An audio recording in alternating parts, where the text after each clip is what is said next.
Alrighty, friends, we are back. It's your favorite podcast show of the week. It's Location Weekly. We're recording on February the 25th.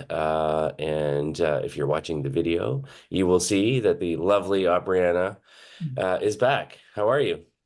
I'm glad to be back. I'm doing well. Thank you. How are you doing? I'm doing great. Yeah. You've been kind of, ju you've jumped into startup world. Maybe I don't think we've told anybody on the show yet about what you're doing. So maybe just take a minute and share. Yeah, I'd love to. Okay, so yes, I took a big leap from corporate. I was at Samsung Ads for 4.5 years.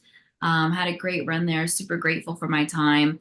And it was time to just do something new. So I had been in stealth mode with a startup with a couple of co-founders, and really we're working on solving, I would say, like the media and advertising data fragmentation space with AI. So, what does that mean? It means that whenever you are advertising, the life of a campaign or an advertiser or a media planner is super fragmented. You've got to do things like plan your audience, you've got to respond to RFPs, you've got to create data taxonomies and categorization. And things can be really, I would say, like time heavy, right? Like it's taxing.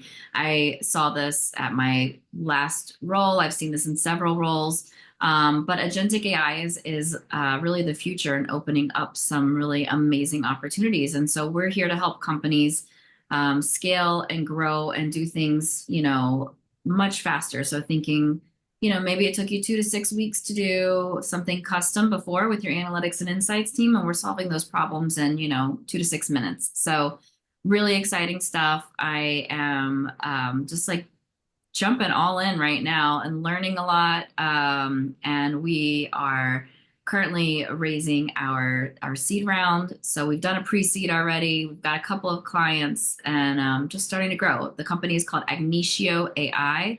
That's AGNITIO.ai. So check us out. I'd love to share more or reach out. And if you're interested in chatting about investing or about being a client, Yeah, that's my pitch. amazing.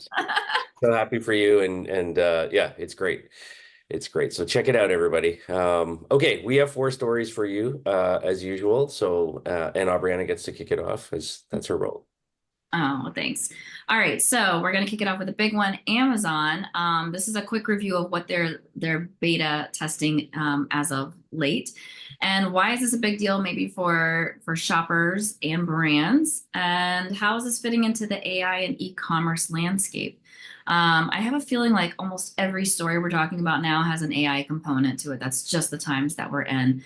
But what's changing for Amazon specifically is that they're now showing products that they don't sell in their search results.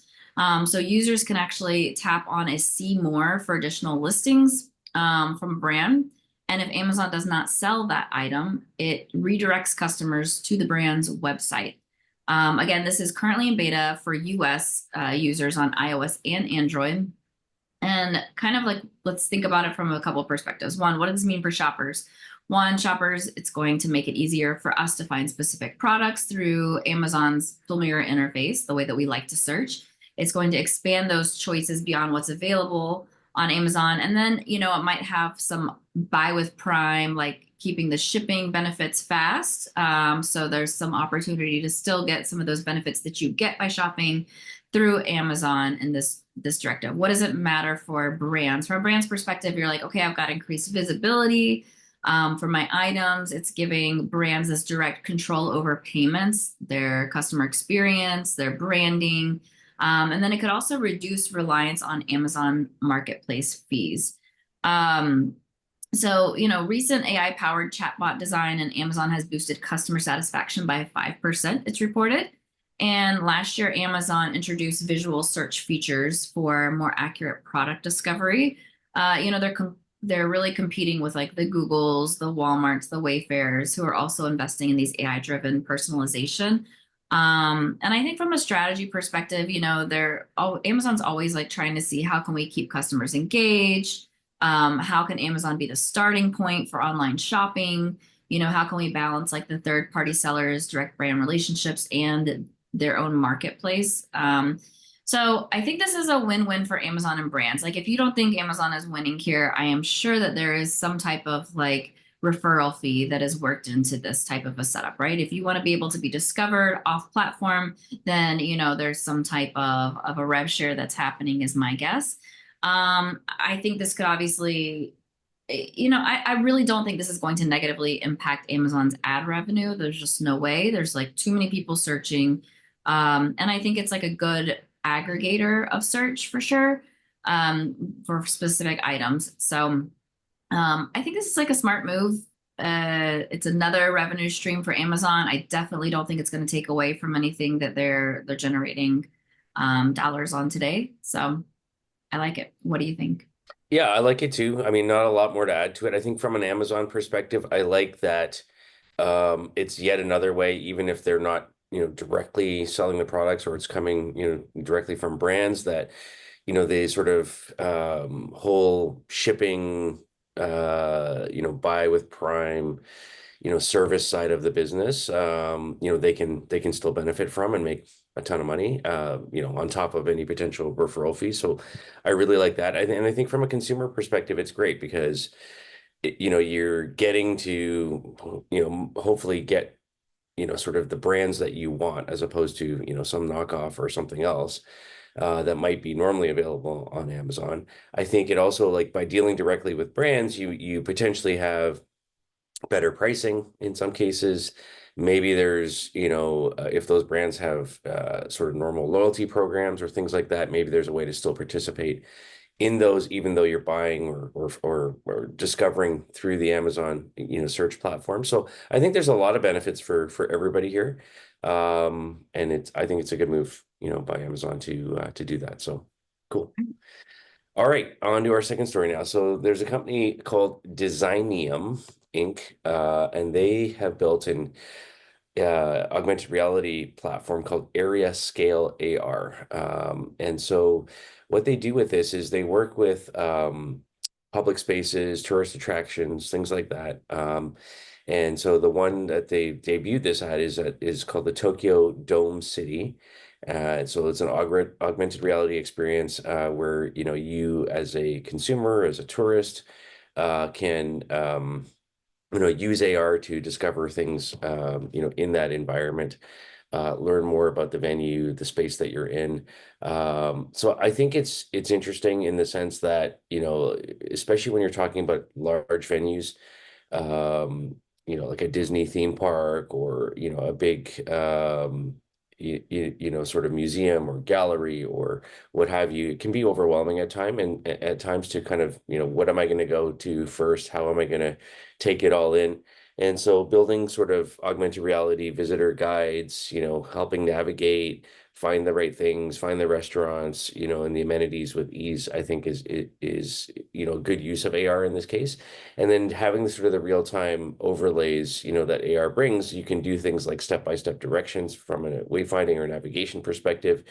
You can, layer on top, offers, coupons, discounts, if you're walking by the store, like the attraction, store where they're selling memorabilia, those kinds of things in these types of tourist attractions and venues. So I think there's a lot of opportunity for personalized content or, location-based content to be delivered, and AR, I think, is a really good way to do that in these types of environments. So I think it's a good use case. Again, it's nothing technologically, revolutionary in any way. And we've seen a lot of this before. Google does a lot of this kind of work. We've talked about some of the things they've done in Singapore with the tourism authority there. But I think having AR as a layer on top of tourist attractions in general, I think is a good thing. And it's a great way to sort of expose that technology and create unique, sort of pieces on top of that. On the show last week, Rob and I talked about Pokemon Go and Niantic selling or potentially selling the platform off now to a third-party gaming company. But we know, 800, million people or something like that, had downloaded Pokemon Go, and using that as a layer on top of the world and experiencing things in different ways. So, AR is a powerful thing, and I think there's a lot that can be done with it. And I think it's a good application in this sector. Yeah, I agree with you. I not a ton to really add. I think that when it comes to public spaces or places that present culture of a specific city or history, I think there's a lot that can be built on top of it. I probably would prefer to just, I don't know, immerse myself in reality versus, something else telling me and informing what I feel about a situation. But I think about like, my kids, or maybe you want to understand the history of what happened there, or, why this is the way that it is. And so I think that there's like a lot of opportunity there. And I love the gamification aspect of it as well. So I think that there's, in today's day and age, it's like we're constantly spending on experiences. And if there are experiences that you can do for less or for free, I think that that's like a great thing to dive into for fun and entertainment. And so I think there should be more of those. And like the idea of like, these daily missions or like AI powered virtual tour guides, I think is a great opportunity. And for brands to get involved too, right? Yeah, absolutely. All right. Okay, so let's go to a revolution happening in texting, maybe. We'll let our listeners and you decide to see. But there is a company called Reply, that is RPLY, and they are touting AI-powered texting revolution. Or potentially is it a privacy risk? I don't know. Well, this is a Mac app that's made for managing iMessage responses, and it's really aimed at helping users, probably like me, to achieve an inbox zero type of a goal for texts, right? If you remember, there was like an inbox zero deal for email that came out years ago. I need all of these things. I never can get to zero. My text message, count gives people stress if they just look at my phone, I think. But this was founded by a 21-year-old Stanford dropout. Her name is Molly Cantillan. I don't know how she pronounces it, but she's also the creator of Knox. So this is addressing like text debt, if you will. So those times that you mentally reply, perhaps, but you never hit send, or you just get distracted and don't reply at all, right? And so how this works is like AI is detecting unanswered messages and it's suggesting specific replies based on your writing style. It auto replies to any messages that you have left unread for over 24 hours. And then it filters unanswered texts. So it's providing like a summary of pending replies. It includes stats, kind of tracks like your response time, your inbox streaks, people you ghost the most. Is that your mom? I don't know. I hope not. But the AI powered messaging trend is similar to some of the reply features that exist like in Google's Smart Reply, but none are tailored to iMessage. So, they're trying to go for like natural sounding responses. TechCrunch did some testing and they're saying most people didn't realize that there was AI generated responses, but sometimes it was overusing commas, it was not using emojis. So it kind of made the replies feel slightly off. They have 1,000 paid users already. And, these are mostly like tech creative business people, founders, recruiters, busy professionals trying to kind of automate their life, and college students. Some potential downsides or privacy concerns, right? They have full access to your text messages and contacts. They are claiming that there's zero data retention, but, AI data breaches can happen. They also are offering a local AI option with the Llama base from Meta, who prefer on-device processing if that's like what the holdup is. And they have plans to expand, so they want to look at going into Slack, WhatsApp, and perhaps this is something that they started with Mac first because it avoids some of those roadblocks since Apple has strict App Store rules, right? If you're looking at pricing, $30 a month for a subscription after a 14-day free trial to see if it's worth it. Again, this is Mac only today. So this is mostly just iPhone users. And, unless you are avidly responding on your computer. So final thoughts. I don't know about this for me. Like text just seems too personal at this point to open up. to let somebody else respond for me. And God knows I already like commit or don't commit to things and forget about it. So like, can you imagine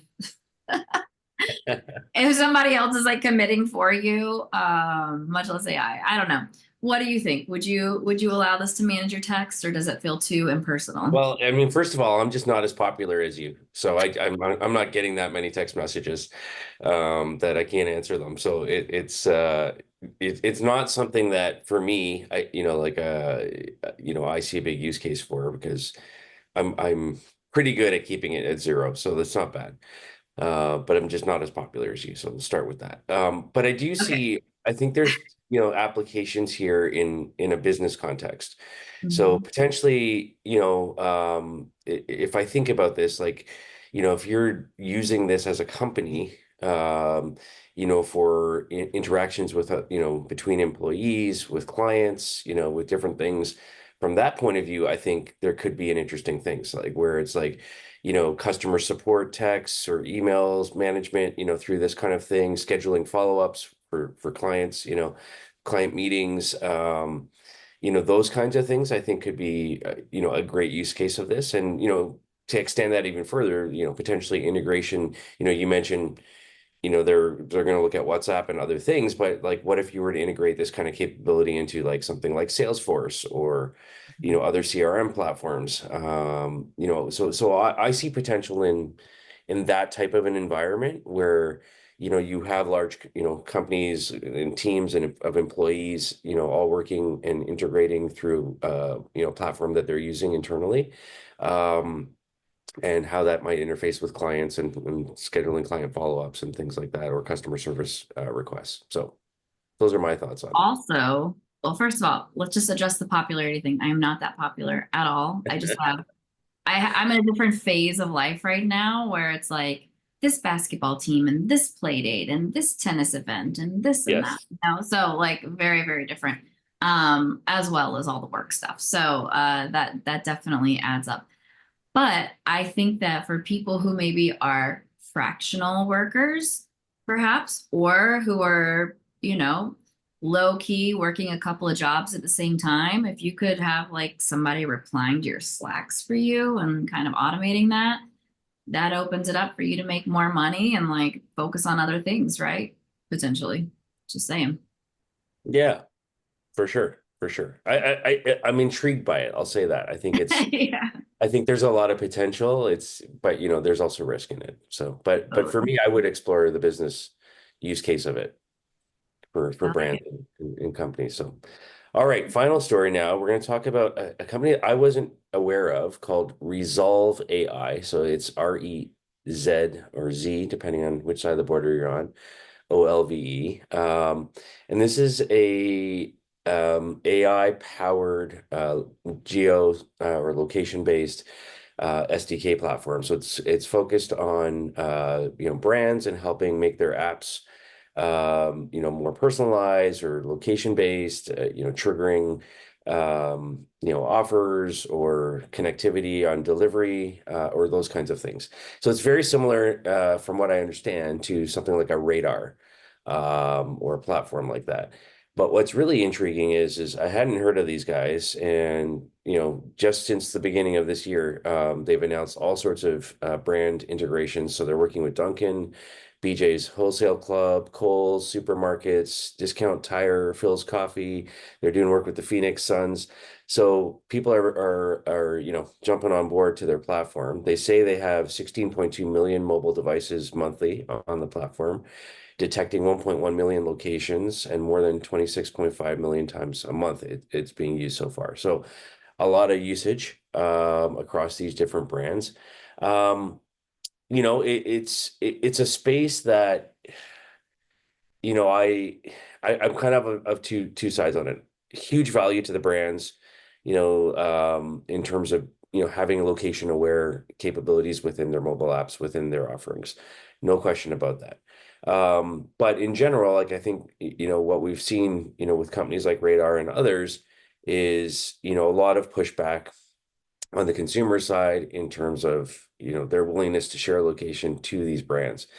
And so I think it's interesting that, as it always is, when you look at technologies like this, is what is that value exchange? What is the utility I'm getting as a consumer, that's interacting with Dunkin' or Discount Tire or whoever it is that, I'm engaging with, am I getting something of value that's worth me sharing my location, right?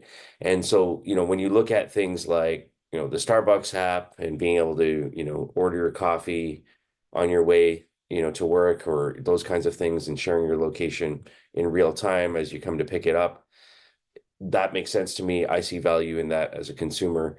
Um, I don't know that that works for every brand. And so, I wonder, like, is there a cap to, how far these guys can go with it?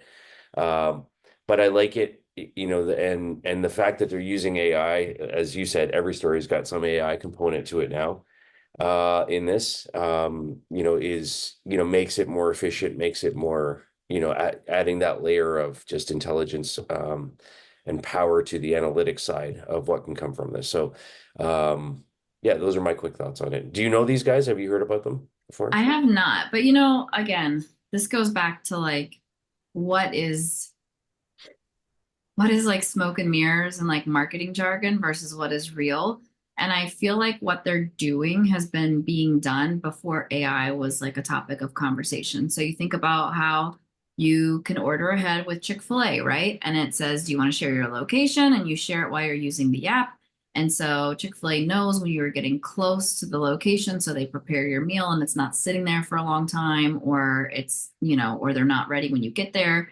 That's been happening for years. So to say like, oh, this is AI driven all of a sudden, I'd love to like peel back the layers and say like, what really is happening? Like, what is the AI component of it? Is it just like generative prompts, like, oh, if this happens, then respond like this? Yeah. Perhaps, but like I don't think that this is necessarily net new and like it's not like a huge new value unlock. Perhaps the service versus it being baked into like an app as it has been in the past. I don't even know what tech Chick-fil-A is using or others that have been offering this for a long time.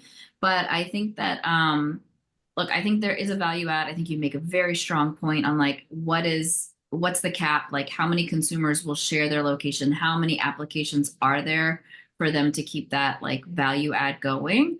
Because at some point it's going to tap out, right? Not everybody's going to share their location with every engagement that they have.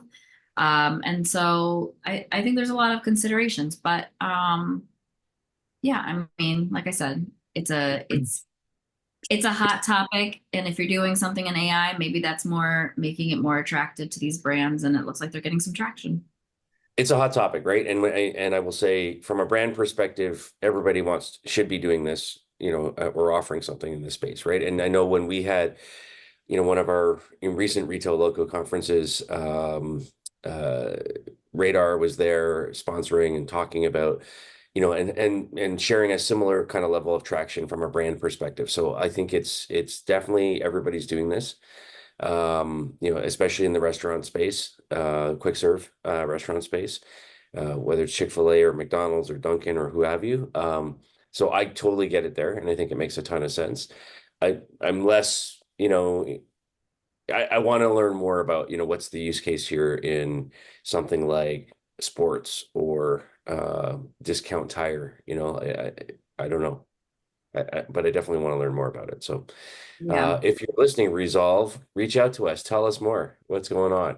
We want to hear about it. So, all right. Well, that's our show for this week. 4 stories there. And